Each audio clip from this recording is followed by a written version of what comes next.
The novel coronavirus was first discovered in China. It rapidly spread around the globe.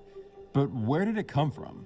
Based on everything scientists have looked at the genetic material of this coronavirus, the similarity is the closest to the virus in a bat. Scientists believe a bat likely infected another animal before it infected humans. The intermediary animal is still a mystery, but some scientists suspect it's likely a scaly mammal called a pangolin. Then the virus evolved, it mutated, it changed form, and it became ready to infect humans at a large scale. How it got to humans is still unknown. Scientists are still trying to figure it out right now, as well as trying to figure out where exactly that animal origin is, because understanding this could help us prevent the next pandemic. The novel coronavirus is a zoonotic disease, meaning an infection that can jump between different species. Both SARS and MERS are also examples of coronaviruses that came from Mother Nature. In the case of SARS, scientists believe the coronavirus came from a bat, then went to a civet cat, and then infected humans. And in the case of MERS, they believe the intermediary animal was a camel.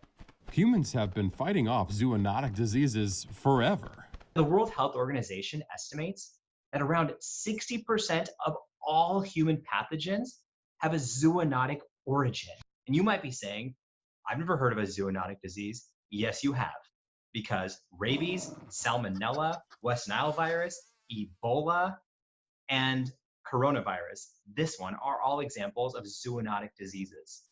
Some zoonotic diseases cause a mild illness, but others can spread quickly, infecting and potentially causing a lot of death.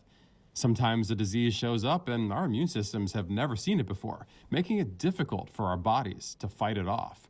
There are many ways for zoonotic diseases to be passed around: animal to person, person to person, in food, even in water. In fact, the flu is a zoonotic virus.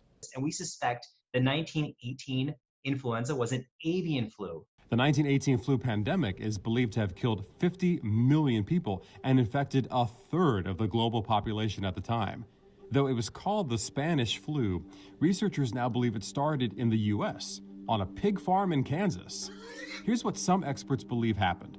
A bird with the flu and a human with a common seasonal flu infected a pig.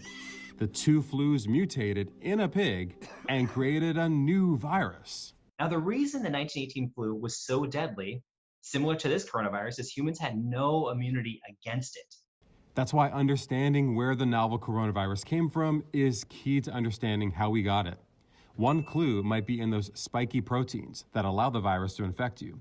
And these specific proteins work dangerously well and have never been seen before. And this is important because this is why every single major scientific journal and authority believes that the virus came from nature and not a lab. Reggie Aki, ABC 7 News.